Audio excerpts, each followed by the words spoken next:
Two Shots Podcast. I'm your host, Joe Garcia, and today I'm going to be joined by a special guest. We're going to be joined by the one and only Noah Magarro George. Noah, thank you for joining us. It's exciting to have you on the Two Shots Podcast.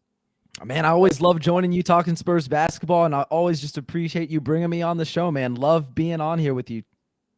Yeah, it's always good to have you on. I mean, you're very knowledgeable about the world of basketball, and you follow closely the San Antonio Spurs because you're a writer, editor. You're the man of all trades. You're a Renaissance man for pounding the rock. So welcome again. Glad to have you on here. But we have a lot of things to talk about.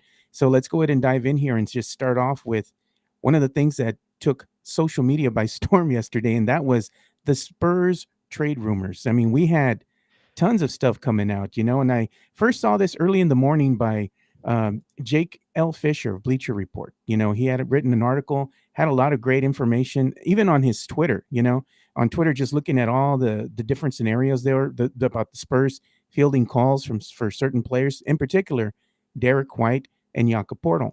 And it was being reported by, again, Jake L. Fischer. Atlanta placed a call to San Antonio to inquire about one Derrick White, is what his sources had told him. And that's interesting. I mean, interesting, but not interesting, because at this time of year, Noah, teams are calling everybody at this particular, juncture, trying to figure out, hey, is there any interest there? Could there be something that we could give you guys, and we can get a player that kind of works out for both teams? So the Spurs fielding calls shouldn't come as a surprise. I'm sure a lot of other teams have called as well. It just hasn't gotten out like this particular story here. What's your thought on this? I think it's really interesting for the Spurs because you look at Derrick White, and for years, probably the last 2-3 years, we've been saying, can he play next to Dejante Murray? When is he going to get that opportunity to see if they work together? And defensively, they work fine, right? I mean, they're one of the best defensive backcourt duos in the NBA. But offensively, it hasn't been particularly pretty. Neither player has been a particularly good three-point shooter this year. They both kind of need the ball in their hands to be at their most effective. And because of that, you've seen Derrick White's production dip a little bit, at least per game production dip a little bit across the board. And at least when you're looking at Atlanta, there have been reports coming out that John Collins, I know that's a name that we were very interested in this offseason, that they're willing to part with him for a starter-level player and a first-round pick. Last time I checked, San Antonio has both of those things. Derrick White fits that bill. Maybe they do a lottery-protected first-round pick, something like a 2023 lottery pick, maybe your 2024 pick, or even 2025 Bulls pick. Who knows? But you have the pieces to potentially go ring the phone and hit them up and say, hey, are you interested? And the rumors are they are interested in Derrick White. So maybe you can pull something like that off. John Collins is a really solid player, shoots 40% from three-point range, mostly a standstill shooter, but still really good percentage there. A lob target for Dejante Murray. He's become a really solid rim protector, a good switchable defender as a big man who plays the four. So you got to be wondering, are the Spurs on the phone talking to Atlanta? Is this a deal that's maybe going to go down? So we don't know. I mean, the Spurs don't make a lot of trades. I don't want to get anybody's hopes too high up, but I mean, I think it's interesting at the very least, right?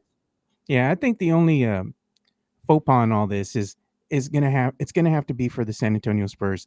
If they go ahead and make a trade and they go ahead and acquire, and we're just guesstimating or speculation, if they go ahead and acquire players such as Collins, they'd have to go ahead and make some moves to go ahead and fit him as far as cap space goes. So there'd be several players more than likely involved in the whole deal, and they might go to Atlanta, and Atlanta might get them and immediately waive them, to clear cap space or however they need to do, to make the books work for both parties. But it's interesting nonetheless, because you would think that the asking price for Collins was going to be a lot higher. It is attainable for the San Antonio Spurs, but again, we'll see if anything comes of it. We do have the assets, in other words, to go ahead and pull this trade off. But again, man, I my heart tells me that the Spurs in the front office probably just won't make that happen. Yeah, I mean, I think that's fair to a certain degree. We haven't seen them make a lot of trades, but I think they have a few things going for them. And we've also seen reports that John Collins isn't happy there. His role's diminished. His usage has gone down. He isn't getting as many shots. They're not involving him in as many plays. He's vocalized his, him being upset about what his role has become in Atlanta. So maybe that's why the asking price isn't too high. You hope that the Spurs are talking to them, but who really knows? We won't know until a trade gets done, and the likelihood of that happening, like you mentioned, probably pretty slim. But again, I'm fine to be optimistic. This is a season where you got to be optimistic. It hasn't been the best season, but if you can find a silver lining in something, then I advise fans to do it. I think the Spurs would actually make a trade if, in fact, Ty Yeager decided to take a nap. You know, Yeah, something always happens when he just lays down for a few minutes. It's like they know that he's down. They know they have somebody watching him, and they go, "Okay, all right, fire up the trade machine. Let's get yep. those signings done. Let's go, let's go, let's go." Yeah, it's so weird. Yeah, I joke with him every once in a while. I should tell him again, "Hey, Ty, you feeling sleepy? Take a nap middle of the day, dude. It'll happen. You're gonna go to sleep, and boom, a trade happened." But the Spurs have also been taking calls for one Jakob Poeltl. And that's interesting to me too. They fielded calls. That was the thing again per Jake L. Fischer of Bleacher Report. And San Antonio, he says, indeed was taking calls or fielding calls regarding Jakob Poeltl. They fielded numerous calls on the 26-year-old center, and the Spurs, in fact, are seeking a strong return in any deal. So it's interesting to me, because Jakob Poeltl, notoriously, when he came to San Antonio, didn't look very good. He was still kind of finding his place. Even when he was playing with the Toronto Raptors, he didn't have like the numbers that he's having this season. It just goes to show you the evolution of his game has come a long way. He's come so far that he is your second most consistent player for the San Antonio Spurs, only behind one Dejante Murray. Jakob has developed into a solid starting center, for the San Antonio Spurs. And, with his ability to go ahead and be a rim protector, go up and get some rebounds. He plays a beautiful game outside there on the paint, being able to go ahead and get in the pick and roll situation, go out and set screens. His ability to pass, he is a great passing big man. He has this skill set, and you look at him, and yes, he might not be the fastest guy out there on the court, but he does a lot of the little things that go unseen. So that commands a lot of interest from some of these other players that might be lacking a center. What are your thoughts on this? I would be pretty hesitant to move off of Jakob Poeltl unless, like the article reported, they're going to get a strong return. You look at Jakob Poeltl, he's number one in the NBA, ahead of even guys like Miles Turner and Rudy Gobert in shots contested. He has the third best defensive field goal percentage on this team. He leads the Spurs in blocks per game. He's eighth in the league in blocks per game. He's number two in the league in screen assists. I mean, he does so much for the San Antonio Spurs team that just kind of goes under the rug. And I don't know that you're going to find somebody for a better deal. I mean, you still control him for a couple of years unless you get a guy back like OG Anunoby, which the Spurs don't really need another, smaller forward or guard kind of player. They just don't need another guy like that. So I don't know, will he go back to Toronto? I'm sure they're interested. That was one of the things in the report is that they were interested, but I probably wouldn't move off from Jakob. Like you mentioned, he's been really, really spectacular as of late. The second best player on this team, clearly just only behind Dejante Murray. Over his last 6 games, it's 19 points, 10 rebounds, 3 blocks, 3 assists, only 2 fouls, 1 turnover per game. And then you look at his efficiency, 70% from the field, and he's brought that free throw percentage up to 66% over those 6 games or 5 games. So I don't know. I'm not ready to move on from him. I'm not saying I wouldn't take a call, but I don't think that the Spurs should move on from him right now.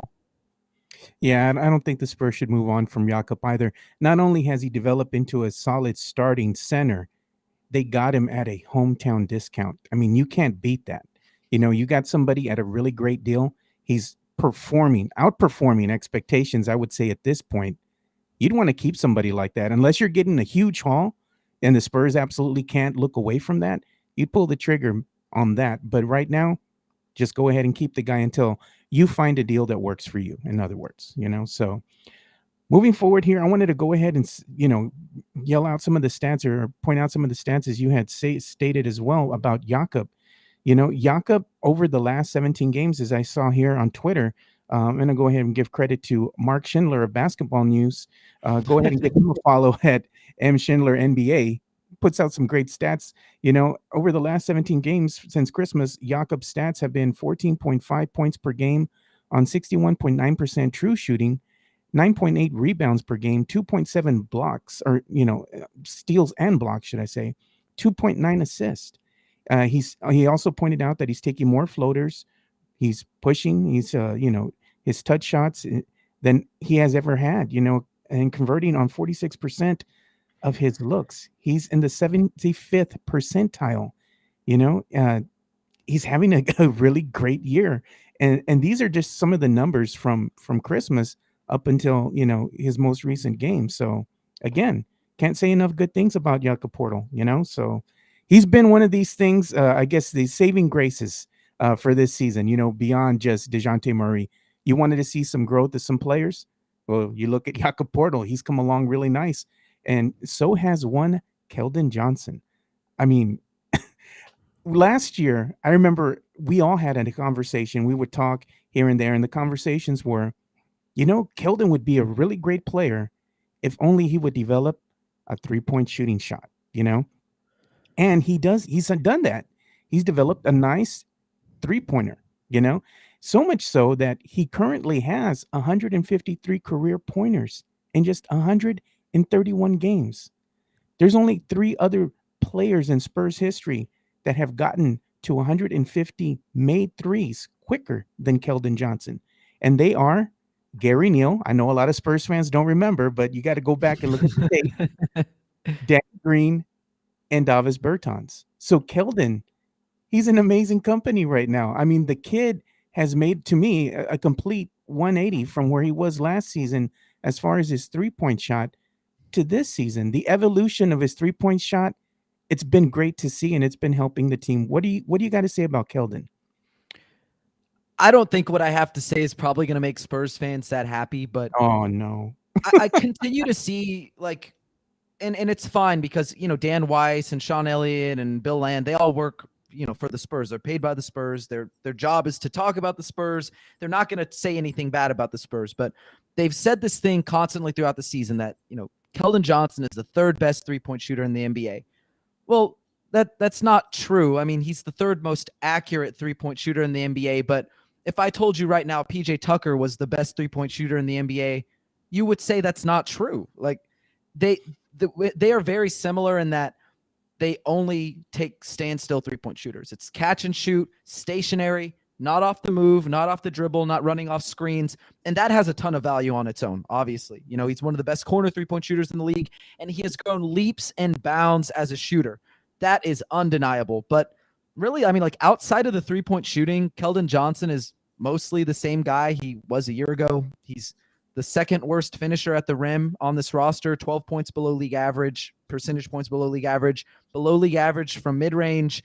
He's league average from the floater range. He loves to drive, but doesn't really play make for other guys. So, love Kelden. I'm glad that he's become a better 3-point shooter, but I don't know that he's really that much better than he was a year ago. I mean, even most of the advanced analytics will tell you that he's basically the same dude he was a year ago. So I want to see more from him, but I'm very excited that he's become a 3-point shooter because that's huge. Like last year, 32% or 33%, that's not great.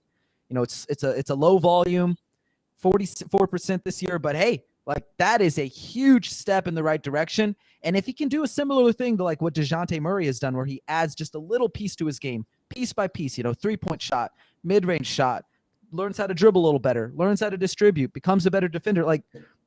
The sky's the limit for him. But for right now, I just realistically looking at him, he's mostly the same guy he was a year ago. So he deserves credit for the 3-point shot, but I'm not gonna sing his praises because I think he's been one of the reasons that the Spurs are kind of where they are. I think one of the things that I've actually kind of considered, and I've talked about this with some of the other, media people, out there. And the thing is, you look at Kelden Johnson, and like you said, he still is kind of the same player.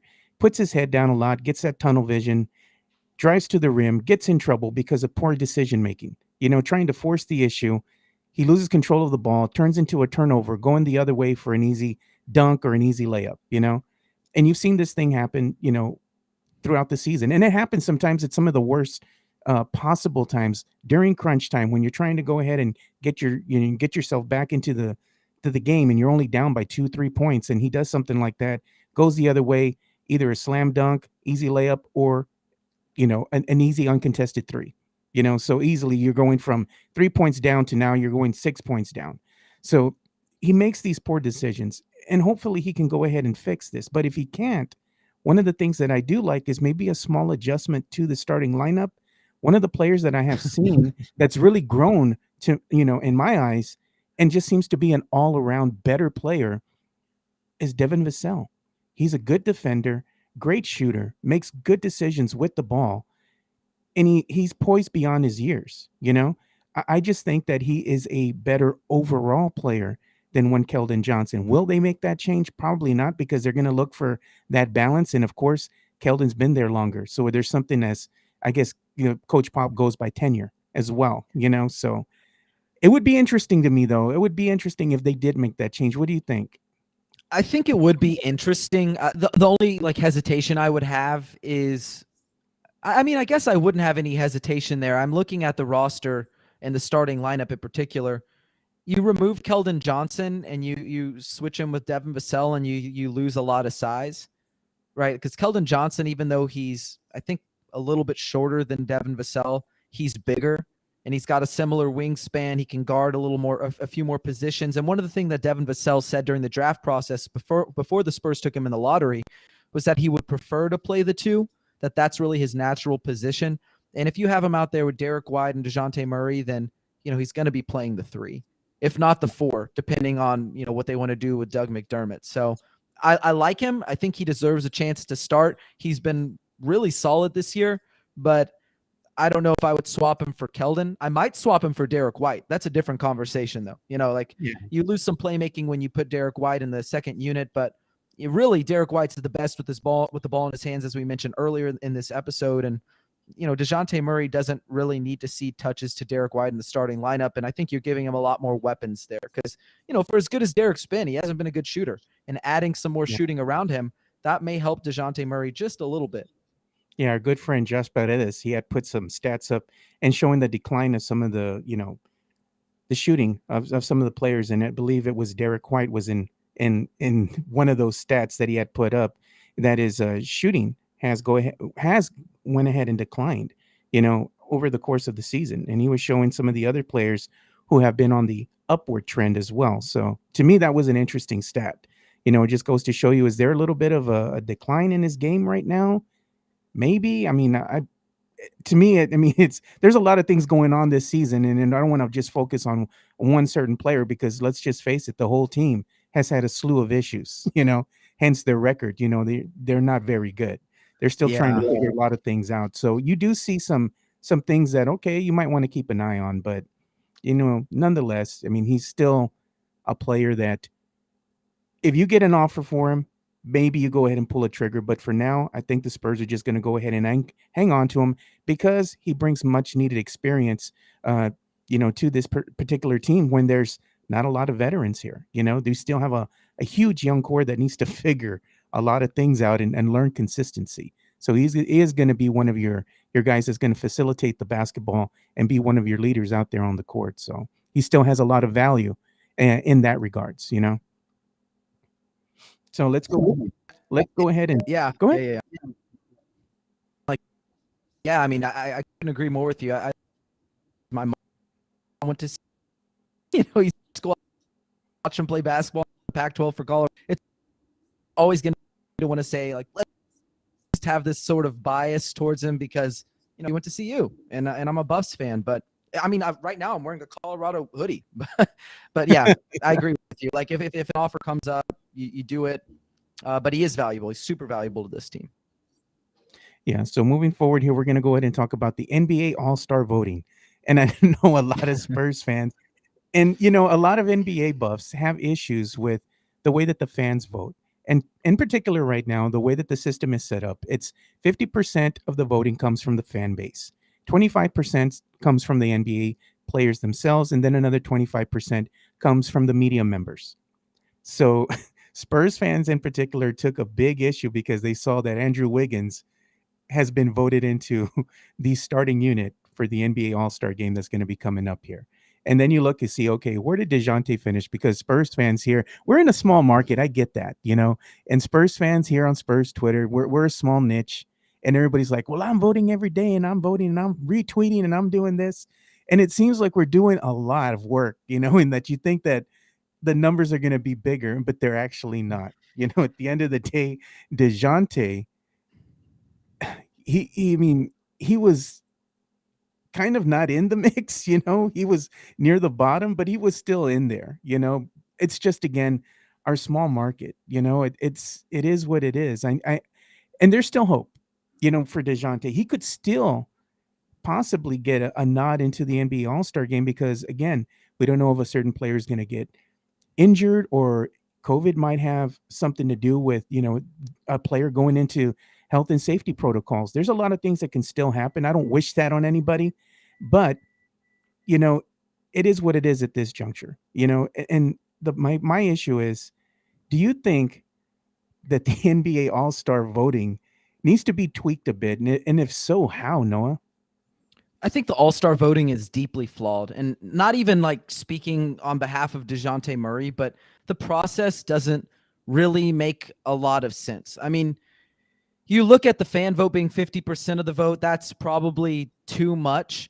And you can have like random K-pop stars or a Kendall Jenner or whoever retweet their boyfriend or their favorite player, and then all of a sudden they're leading, the voting. But I think more so than the voting itself, just the way that the All-Stars are split into positions by like front court and back court, that doesn't make sense. We're playing in an NBA where Joel Embiid can average 30, 10, and 6 assists, and Nikola Jokic as a center can average, like 27, 13, and 8 assists. Like, there aren't positions anymore.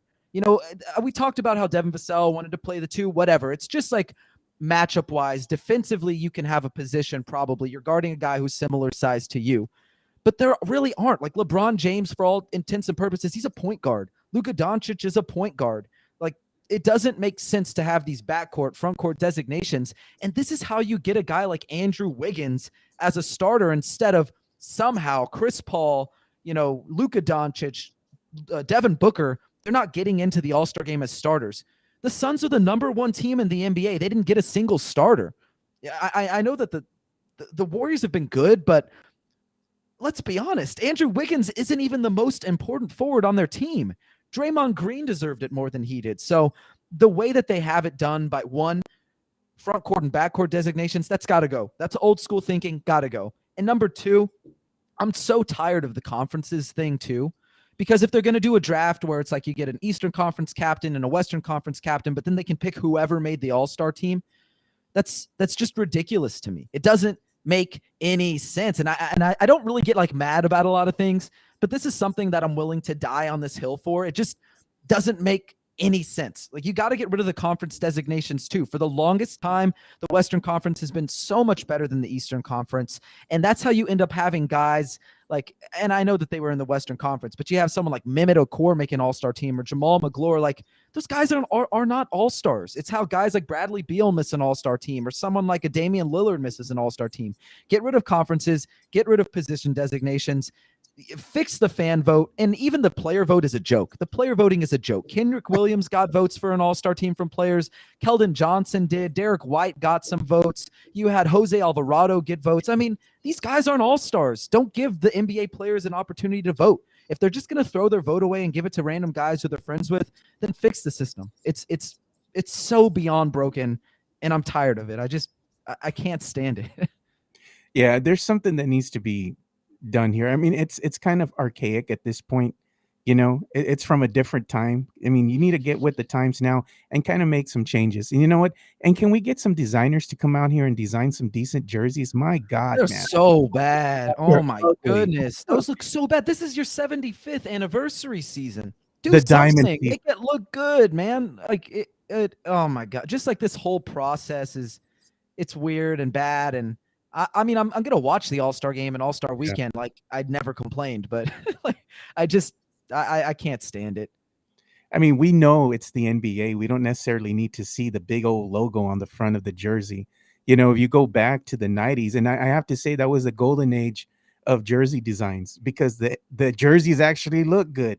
It was like East versus West, and the aesthetic was just so much better. I don't know what happened, but I mean, it looks like a trash bag, the gray jersey. I'm just like not a fan of it. It looks horrible. Add some flavor to it. It's just too plain out there. Like there's a It's lot of bland. people. Yeah, there's a lot It's of bland. It's people. bad.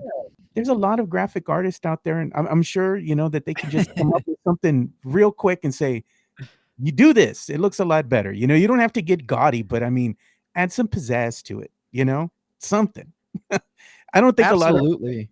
and I think mean, a you lot look at the NBA, like they had in the like early 2000s where the players would wear their team jersey.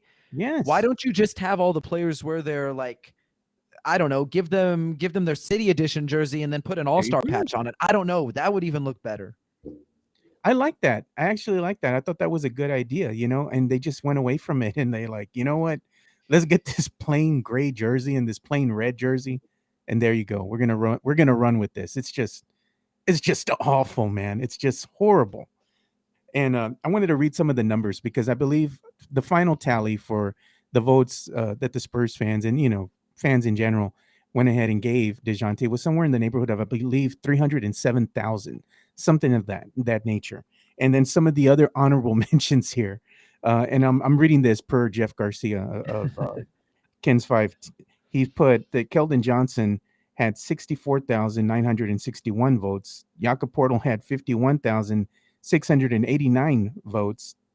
Doug McDermott, Dougie McBuckets, 18,900 votes. Jock Landale, 6,371. Keita Bates Diop, 4,986 votes. Drew Eubanks, ties buddy there, 1,752 votes. Zach Collins hasn't even played a game. He got 2,015 votes. And Devontae Kaycock had 1,129 votes. Those are the honorable mentions. And I mean, Zach Collins is actually playing with the NBA G League right now, the Austin Spurs team, looking like he might make a return here with the team. So, wish him nothing but the best. But the guy hadn't even played one single game here with the San Antonio Spurs and got some votes. I mean, what do you think? I don't know. I mean, like I think having a fan vote engages the fans and it makes them feel important. But if we're being honest, and this is not meant to be mean by any means, but like most NBA fans are casual fans. Like you have a team that's your favorite team, you like certain players on your team, but most fans don't watch the other 29 teams that they don't care about. They don't really know what's going on. And so you get people who have no idea how basketball works for the other 29 teams. And they're going, well, I really like Derrick Rose. And, oh man, I love Allen Iverson. And they end up, in random years where they're not even good leading votes. It just it doesn't make sense. You got to fix the process. You got to fix the player voting. And really, I think more than anything, if you're going to do the fan voting, make it like 25% and do a panel of coaches where you go, okay, you're going to vote for the other 75% of the votes, but you can't vote your own player in. You get rid of some of the politics there so that they can't vote their own players. And so I don't know. It's such a deeply flawed system that probably won't be fixed. It's probably not worth my frustration, but something has to be done at some point.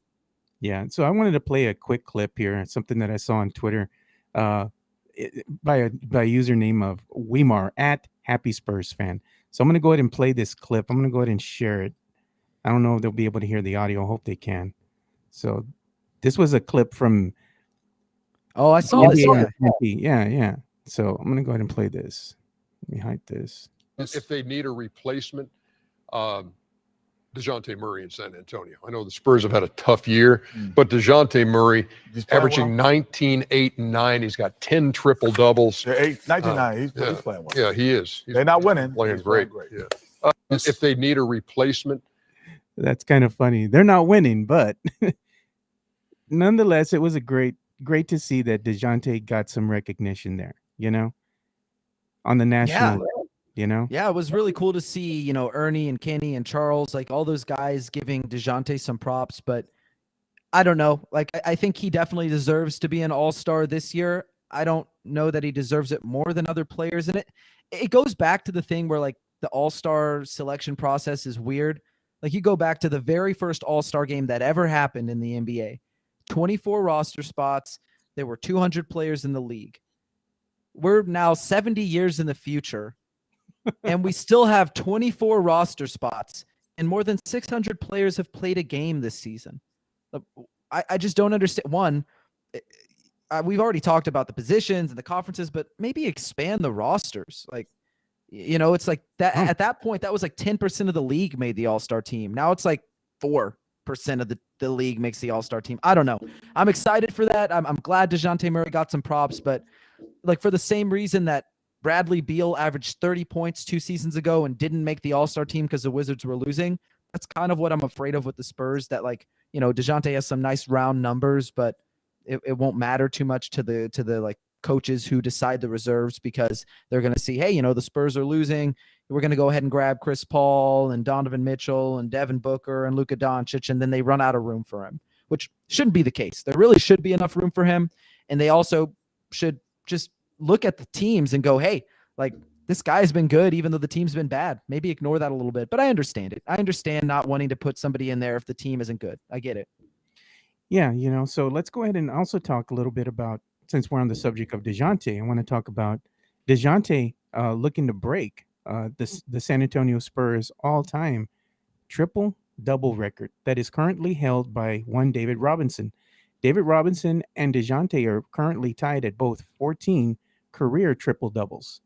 There's still a lot of basketball left to play, and it looks like Dejante is going to be poised to go ahead and break that record. The breakdown, I believe, goes like this. He has 10 triple doubles this season. 6 are on the road. 4 are here at the AT&T Center, something like that. I don't know if I got those things backwards or not. I have to look at it a little bit more closely. I lost my Stats Muse link.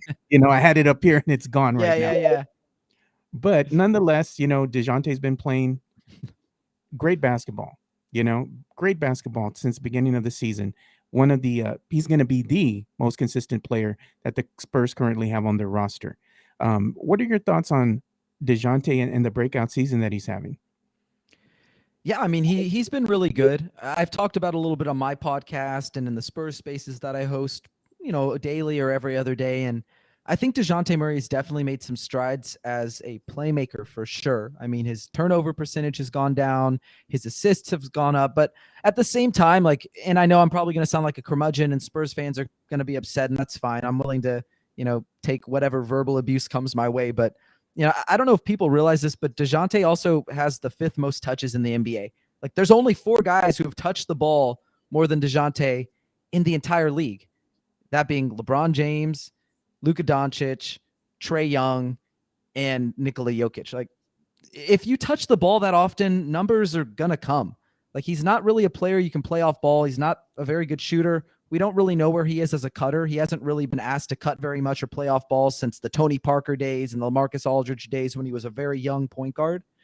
So, like, I understand that the numbers are nice and we love to see the triple doubles, but mostly I think the triple doubles are meaningless. You look at the pace of the NBA, not only are the Spurs playing at a top 5 pace in the league, but this is one of the 10 fastest seasons in NBA history. I mean, if you're doing that and you're the engine of an offense and you're touching the ball, more than anybody pretty much in the NBA, like the numbers are going to come. And I think it's important to give him his props when he has a triple double where, he played against the Oklahoma City Thunder. Clearly the best player on the court that night, right? Ton of rebounds, distributing the ball perfectly, not turning it over, really efficient from the field. But his last triple double, and I saw that, it tied David Robinson. Awesome. But even Dejante Murray after the game, they're asking him, you tied it. What do you think? I think Spurs fans should take the same approach that Dejante does. He said he doesn't care. I don't care. I'm not hunting for stats. I'm just being Dejante. I wasn't good. And I think that's the key right there is you can be really good in a triple-double and you get your flowers for that. But if you play poorly and get a triple-double as a product of how the Spurs run their system around you, who cares? And I know that's not fun, but really, like, who cares? Dejante doesn't care. They lost. He didn't play that well. Spurs fans shouldn't care about the triple-double. I mean, for years and years and years, we've heard people say, oh, well, Russell Westbrook is stat padding and who cares about the triple double? And the second that Dejante Murray starts doing it, it's like, well, it's the number one thing that shows he's so good. No, the thing that shows is he's so good is that he's able to be this offensive engine when this team doesn't have anybody else. Like, it's not his fault. They really don't have anybody else to give the ball to. And the fact that he's been able to maintain his efficiency across the field while taking on just an unprecedented amount of responsibility for a point guard in San Antonio franchise history. That's what should be applauded. Not the triple doubles, not the inefficient nights, but the fact that he's doing so much with so little. So love Dejante. He absolutely deserves praise. But I think we got to stop talking about, this triple double, that triple double. Who cares? So I know it's not fun, but it is what it is. Yeah, currently the reason that I think he has so many triple doubles is just as you stated. He's the best player that the Spurs have right now. So Coach Pop is going to give him a ton of touches. They're going to give him the ball. He's going to probably be given the green light to go ahead and take these shots. And he's going to have to be that guy that's going to touch the ball and take tons of shots because we really don't have nobody else, at this point. Everybody else that we have on the team are just pieces, and Dejante is one of these pieces as well. The Spurs are still lacking a bona fide superstar, somebody who can actually take over the complexion of the game itself and change that in favor of the Spurs and, help them win, in these really close games. We don't have that guy. The closest thing we have right now is one Dejante Murray, and I think that's indicative of him, having all these touches and having to be that guy for the San Antonio Spurs right now. Things might change in the future, but right now the Spurs are a product of their record, and they're showing that they still have to figure a lot of things out and put some things together. A lot of inexperience right now, and you're seeing a lot of inconsistencies from game to game to game. And I think it really shows itself when the Spurs play a higher level of talent. When they go ahead and play some of these lesser teams that might be below 500 or at 500, sometimes they look like world beaters, but then you go ahead and see what happens when they go up against other teams that have a higher level of talent, and they get exposed, specifically at guard play. Look at what happened with Dejante and one Ja Morant. The Spurs just had no answer for him. And Ja Morant, he's having a MVP-esque kind of season. The kid is just amazing. He had some shots here when they played against the Memphis Grizzlies recently that just left me in awe. Like, there's no way that this kid should have gotten that shot off, but he was still able to. And at his size, he was able to absorb the contact and still finish his shot. I mean, he's a special kind of player. Unfortunately for the Spurs, we don't have that yet. The team doesn't have that yet. Yeah, they don't have it yet, but I do want to backtrack just a little bit. When I look at Dejante Murray, he may not be the centerpiece of a championship team, but every championship team needs that second or third best guy. And I think Dejante Murray has solidified himself as a guy who can probably be your second best player on a championship team. He leads the league in steals. He leads the league in deflections. He would be only the second player in NBA history to do that outside of Paul George when he was with the Oklahoma City Thunder.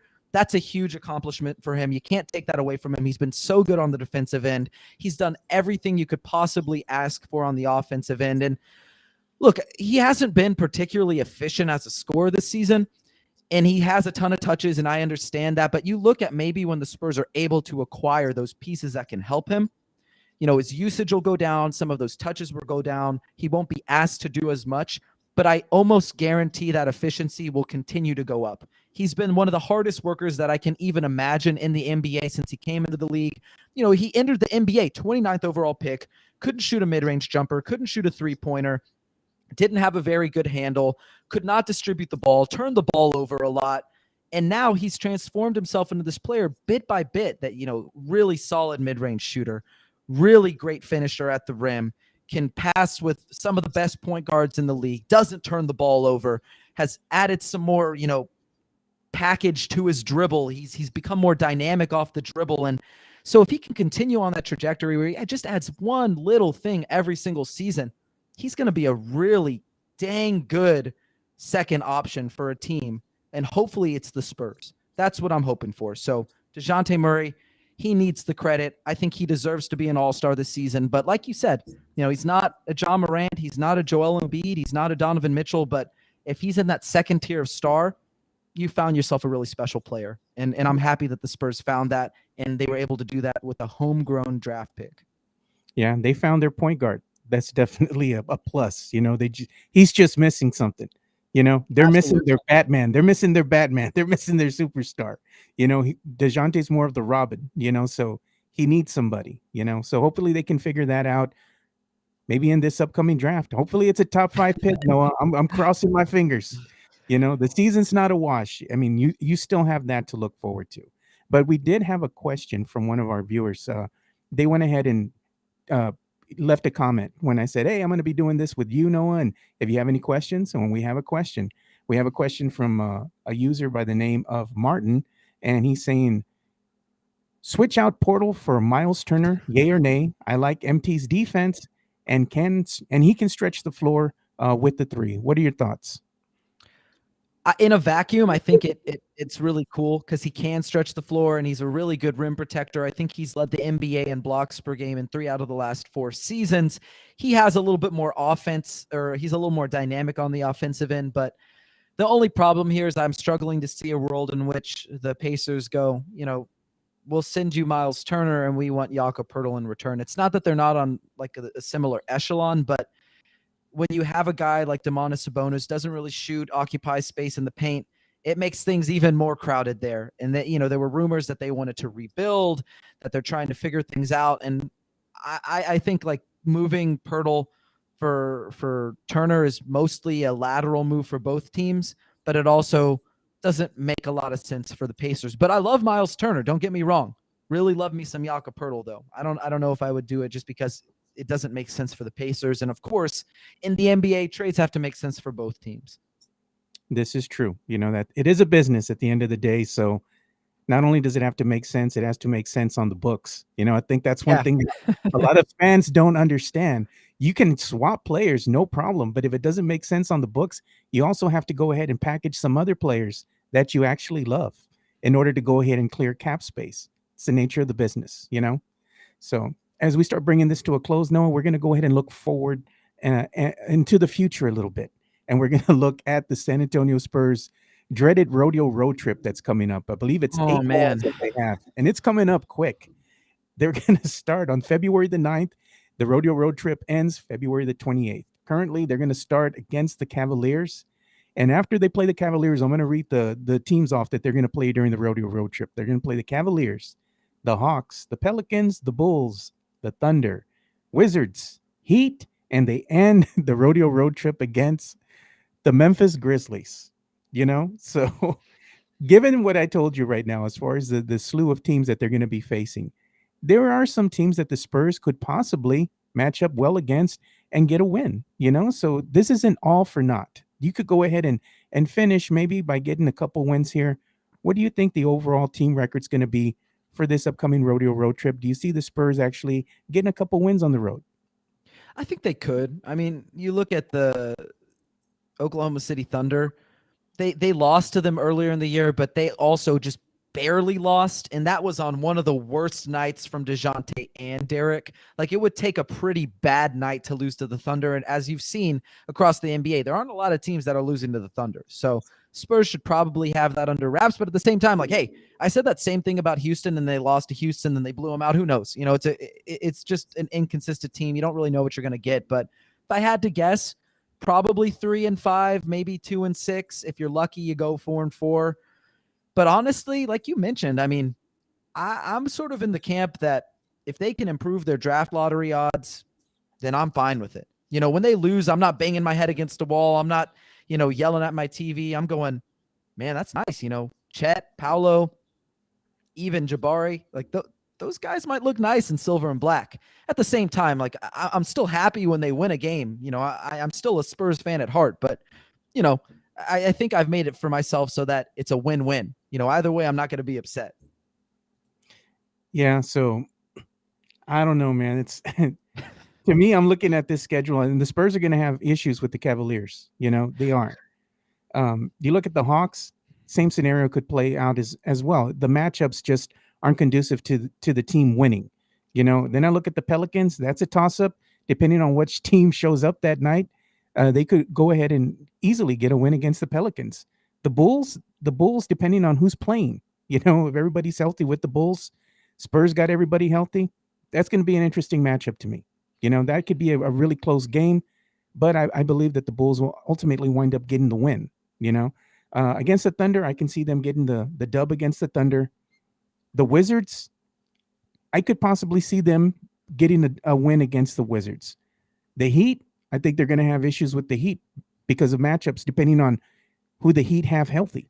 If they have a full squad, it's going to present a problem, I think, to the San Antonio Spurs. And the Grizzlies, I'd have to give the nod to the Grizzlies as well, because the Spurs just have no answer for Ja Morant, and he's killed them, So unfortunately, I think the Spurs can probably get 2 wins out of this rodeo road trip, but they're going to go 2-6. I mean, it is what it is. I mean, at the end of the day, look forward to the lottery.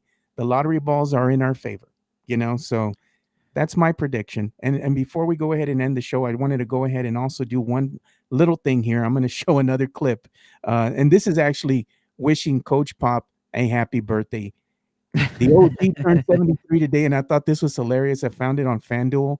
So I'm going to go ahead and play this for everybody so they can take a look at it.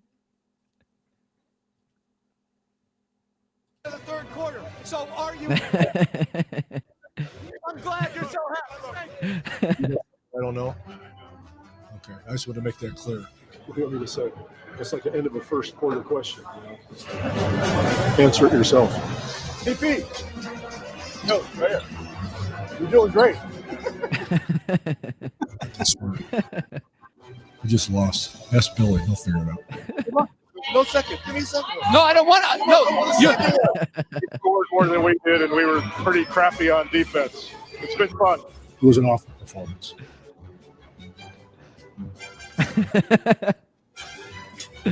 You gotta love you some Coach Pop, man. Those are just some of the little clips that they had put together from FanDuel. So good on you guys. It's hilarious, man. Coach Pop is a character. He's a vibe. I'm gonna miss him when he decides to go in and hang it up and retire. But I mean, these bloopers, man. Coach Pop is on his A game here, So Yeah, happy birthday to him, man. 73 years old, still coaching the NBA, oldest coach in NBA history. Props to him, man. He, some people may say he lost a step, but once they lost Kawhi, he has done a phenomenal job of coaching what's been placed in front of him. So love him. We'll be sad to see him go, just like you said. yeah. So as we go ahead and start bringing this to a close, Noah, I'm going to go ahead and show where they can follow you on social media, bringing it up right here. Make sure you go and follow Noah at _Magaro. And he brings a lot of good information out in regards to the San Antonio Spurs. So you definitely need to be following Noah. Noah, do you have anything you're working on right now that you'd like to tell the peeps about? Yeah, we just released a new podcast episode over on Alamo City Limits. It's me and my co-host Damian Bartonek. We talked about DeMar DeRozan and his homecoming. That's going to be coming this Friday. That is today. So look for that. You can find that wherever you get your podcast. But besides that, just, find my words at Pounding the Rock. Like Joe showed you, you can find me on Twitter at _Magaro, Magaro. But again, thank you so much, Joe, for having me. I always have a blast talking Spurs basketball with you and just looking at this team, because even though it hasn't been a great season from a standings perspective, I think we can all enjoy the little moral victories that we get when we see Josh Primo get in the game, or Dejante Murray go off against a team, or even Kelden Johnson light it up from three. So just really enjoyed the season, even if it hasn't been the best in terms of wins and losses. Yeah. Shout out to the people who are watching, shout out to you, David Allwater, and thank you for watching as well. Joanne Hernandez, appreciate you. Joanne's always watching, so shout out to you, Joanne. Appreciate your support. So make sure you go ahead and follow me as well. You can follow me on Twitter, and it's at 2 Shots Podcast, as you can see here, all spelled out, TWO 2 Shots Podcast. So for Noah Magaro George, I'm Joe Garcia. Thank you all for watching and listening to another episode of the 2 Shots Podcast. Like we always say, spread the love, stop the hate,